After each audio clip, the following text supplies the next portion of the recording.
이제 보상적인 차원의 꿈을 이제 또 보여주는 게 있는데요. 이 꿈이 뭐냐면 네부카드네자르라는 이제 그 다니엘서 그 성경의 다니엘서에 나타나는 그 왕입니다. 이 왕이 이제 그림이 어디에 나오냐면은 여러분들이 갖고 있는 책에 보시면 3쪽의 그림이 있어요.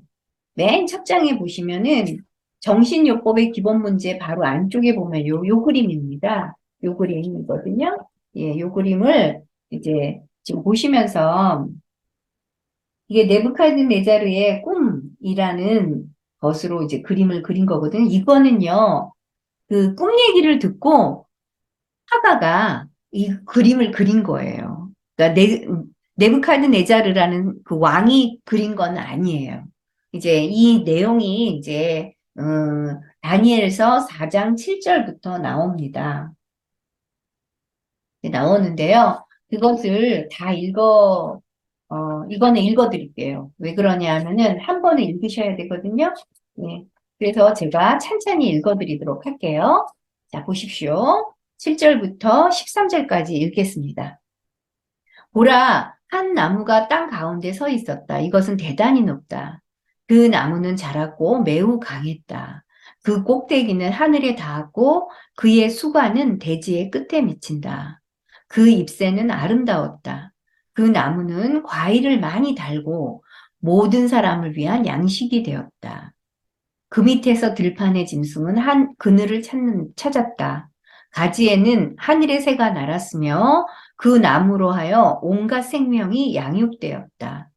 그러자 나는 나의 침상의 환상 속에서 문지기와 성인이 하늘에서 내려오는 것을 보았다. 그는 강한 목소리로 소리치며 말했다. 저 나무를 잘라라. 그 가지를 자르고 잎사귀를 떨어뜨리고 그의 열매를 흩어뜨려라.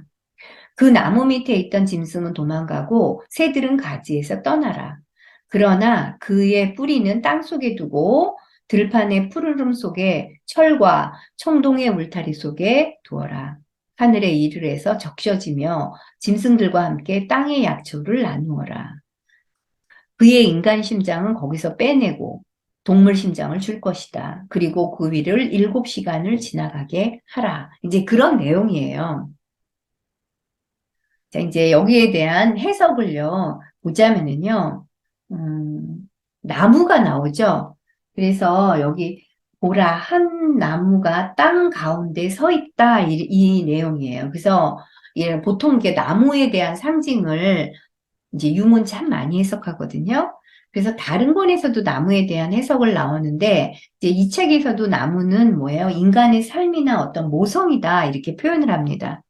또 다른 측에서 우리가 나무는요, 이렇게 씨앗부터 자라나서 성장해서 열매를 맺어서 나중에 뭐예요? 낙엽이 지잖아요. 그래서 인생의 전체를 보여주기도 해요. 그죠? 그래서 이제 이 꿈을 꾼 네부카드네자르가 이제 그 굉장히 폭군인 왕이라고 해요. 그래서 권력을 굉장히 아주 많이 누렸었던 그 꿈이었는데, 아니, 그런 왕이었는데, 그 사람의 꿈에서 보면은 뭐예요? 모든 것이 다, 꼭대기까지 다다랐지만, 결국은 뭐예요? 밑에서 뭐냐면은, 잎사귀를 떨어뜨려야 되고, 나무를 잘라야 되고, 그 다음에 뭐예요? 열매도 다 떨어뜨려야 된다라고 이렇게 이야기하잖아요. 그러니까 모든 것을 다 내려놓아야 된다라는 거잖아요. 그쵸?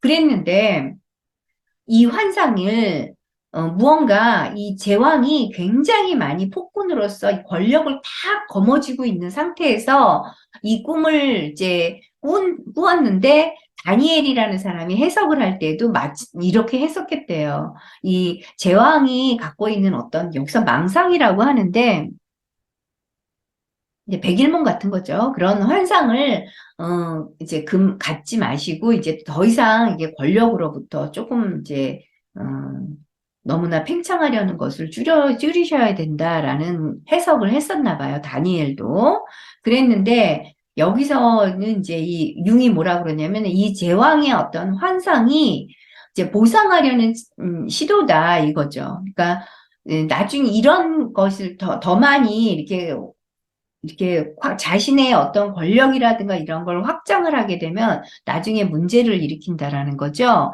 그래서 정신지의 장애로 나아가게 됐어요. 이 왕이.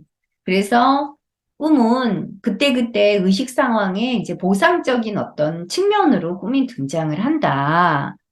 그래서 그 무의식의 어떤 목적의 방향성은 의식의 어떤 의도와는 반대로 나아갈 수도 있고, 대조를 이룰 수도 있고, 뭐 또 여러 가지 어떤, 위협을 할 때가 무언가 그 한쪽 방향, 일방성이라고 표현하거든요. 일방성으로 치달을 때, 권력이면 권력으로, 무언가 그 주변을 살펴보지 않을 때에는 삶의 위협이 느껴진다.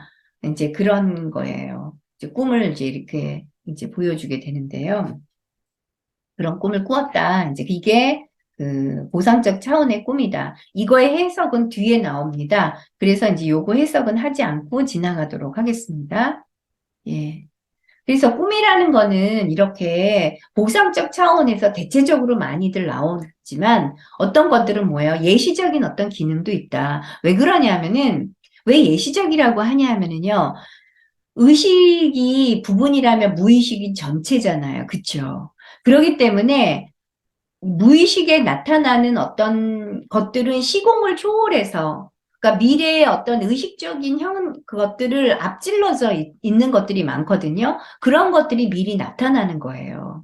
그래서 예시적이다라고 할 수 있죠. 그러니까 부분으로 의식이 인식을 할 때까지는 시간이 걸려요. 무의식에서 모든 활동들이 일어나는 것들을 의식이 깨닫기 위해서는 시간차가 필요하거든요. 그래서 예시적일 수 있다라는 거죠. 그래서 어떤 사람이 와서 이제 꿈 얘기를 하는 거예요. 나는 내가 꿈을 꾸면은 항상 그 일이 그 다음에 일어나요. 선생님. 예시기능이 있어요. 이렇게 얘기를 해요. 그거는 맞기는 맞아요. 그러나 예언적인 건 아니에요. 그래서 이제 어떤 기자분이 와가지고 저 인터뷰를 하는데, 자기가, 어떤 여성이 자기가 꿈을 꿨는데, 박근혜 대통령, 전에 대통령이, 박근혜 대통령이, 그러니까 그때는 대통령이 아니었었던 시절에 대통령이 되는 꿈을 꾸었다. 그런데 정말 대통령이 됐다. 그래서 꿈은 예시적인 어떤 것이 있냐. 라고 이제 저한테 묻는 거예요. 그래서 제가 예시적일 수 있다. 그렇지만 그렇게 그 꿈 하나만으로 누가 대통령이 됐다고 해서 그것을 그 대통령이 된 것을 예언했다라고 볼 수는 없다. 이제 이렇게 얘기를 해줬거든요. 그래서 하여튼 예시적인 기능이라는 거는 우리의 꿈이라는 거는 무의식이잖아요. 의식의 문턱 아래에 있잖아요. 의식의 문턱 아래에 있는 것들이 이렇게 융해되어 올라오는 거 있잖아요. 올라와서 드러날 때에는 의식이 느끼기에는 예시적인 기능으로 충분히 볼 수 있다. 그렇지만 이것들을 나한테 내가 이렇게 대통령이 되는 꿈을 그거 맞췄다고 해서 과대평가하지 않아야 된다라는 거죠. 그럴 수 있어. 어쩌다가 맞출 수 있어. 그렇다고 해서 너가 그렇게 매번 이렇게 하는 그거는 아니지 않냐. 무당들이라면 또 모르겠어요. 무당들은 좀 다르죠. 그쵸? 예. 저도 동영상 이제 보는 잘생긴 무당이 있거든요. 그 사람을 맨날 봐요, 제가. 잘생겼고, 맞나 틀리나. 근데 그분들이 심리학 공부 안 하셨잖아요. 근데도 불구하고 맞춰요. 이렇게 심리학적인 얘기해요. 많은 부분에서. 왜 그러냐면 제가 융 자서전에 보면 융이 대학생 때 그 심령술과 관련된 어떤 그런 뭐 요즘 얘기하면은 동아리 같은데 막 가서 공부도 하고 그랬거든요. 융도 그랬어요. 그리고 염력, 뭐, 이제, 뭐, 하여튼 이런 것들 관심 있어 하고, 무리들이 이렇게 모여서 그러한 어떤 것들, 뭐, 주술적인 어떤 것 하는 곳에 이제 자주 찾아가서 이제 연구도 하고 몇 년 동안 그쪽으로 이제 논문도 쓰고 그랬어요, 융도.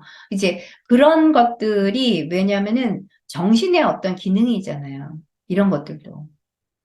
정신의 기능이기 때문에 가능한 거예요. 그것이 뭐, 우리 의식이 볼 때 정말 말도 안 되는 씨나라 까먹는 소리 같아가지고 이상한 거다라고 치부할 수 있는 건 아니라는 것도. 그것도 일종의 정신활동의 일부다라고 보면 그렇게 나쁜 거나 이상한 거는 아니라는 거죠. 다만 그것을 어떤 것도 마찬가지인 것 같아요. 그것을 이상하게 왜곡되어서 지나치게 그것을 신봉한다든가 맹신한다라는 것만 하지 않는다면, 뭐, 가능성이 있는 것들 아닌가. 뭐, 저는 그렇게 봅니다.